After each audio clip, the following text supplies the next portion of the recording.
अस्सलामुअलैकुम वरहमतुल्लाहि वबरकातुहू। Welcome back to my channel Mustafa home kitchen में खुश आमदीद है आप लोगों का। और आप लोग कैसे हैं? अपने घरों में सेफ़ होंगे आई होप। तो यहाँ पर अपनी रेसिपी स्टार्ट करते हैं। रेसिपी आज मैं बना रही हूँ, आप लोग के साथ शेयर कर रही हूँ कि शोरबे वाला सालन ग्रेवी किस तरह से आप अपने घर में बना सकते हैं। यहाँ पे एक मीडियम साइज़ की मैंने प्याज ले ली थी, 2 प्याज ली थी। गोश्त के मुताबिक आपको लेनी है। हाफ़ के जी आपके पास गोश्त है तो आप 2 मीडियम साइज़ की प्याज पर लाइट गोल्डन ब्राउन कर लें। ज़्यादा डार्क कलर की ब्राउन नहीं करनी, वरना आप ज़्यादा डार्क कर देते ना तो आपका जो सालन या ग्रेवी बनती है ना वो भी बहुत अजीब सी काली काली सी बनती है। तो इसी वजह से लाइट से आपको कलर रखना है, टाइम पे निकाल लेना है। इसको किसी ब्लेंडर जार में कर देंगे। यहाँ पर मैं इसमें ऐड करूँगी 2 अदद टमाटर। टमाटर नहीं है आपके पास तो आप दही भी ऐड कर सकते हैं, दोनों ऑप्शंस आपके पास हैं।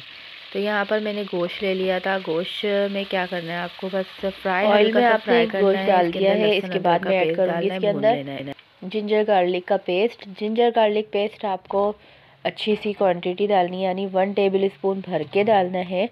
और हल्का सा पानी ऐड करके इसको थोड़ा सा कवर करके रख देंगे। हल्का सा ये टेम्पटिंग और जूसी हो जाएगा। फिर उसके बाद जब हम इसका कवर हटाएंगे, यानी ढक्कन जब हटाएंगे, तो इसमें जो मैंने प्याज का जो मिक्सचर बना कर रखा था ना, प्याज और टमाटर का, वो मैं ऐड कर दूंगी। और इसी के साथ साथ मैं इसमें डालूंगी गोश्त के सारे मसाले, यानी पिसी हुई लाल मिर्चें मैंने ऐड करूँगी इसके अंदर, हल्दी, धनिया, नमक।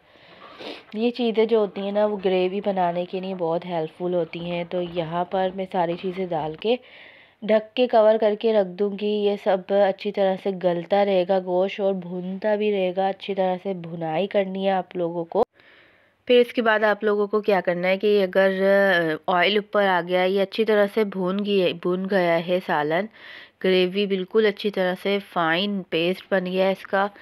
और फिर इसके अंदर मैं क्या करूँगी, थोड़ा सा पानी डालकर गोश्त, जितनी गोश्त के अंदर कसर है ना वो सारी पूरी हो जाएगी, गोश्त गल जाएगा। गोश्त गलने के बाद इसको एक दफ़ा और भूनने के ऊपर लाना है। जब ये भून जाएगा अच्छी तरह से, फिर मैं इसके अंदर ऐड कर दूंगी लौकी, जो हमने छोटे पीस में काट के रखी थी। कच्ची अच्छी सी हरी हरी सी लौकी आपको ऐड कर देनी है। अगर आप लौकी गोश्त नहीं बनाना चाहते, आलू गोश्त बनाना चाहते हैं, तो यही परफेक्ट रेसिपी है। आलू गोश्त भी इसी से बन सकता है, और कोई भी जैसे टिंडे गोश्त है, यानी हम कोई भी सब्ज़ी ऐड कर सकते हैं। भिंडी गोश्त बनाते हैं, या कोई भी शोरबे वाला सालन, इसी तरह से आप लोग ट्राई करें। रेसिपी कैसी लगी है तो मुझे कमेंट्स में ज़रूर बताइएगा। लाइक शेयर सब्सक्राइब ज़रूर करें मेरे चैनल को।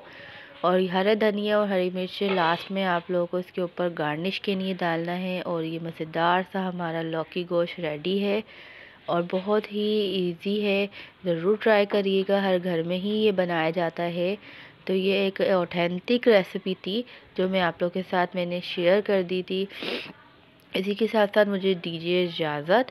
मिलते हैं नेक्स्ट वीडियो में। जब तक के लिए अपने और अपने घर वालों का बहुत सारा ख्याल रखें, दुआओं में याद रखें। अल्लाह हाफिज़।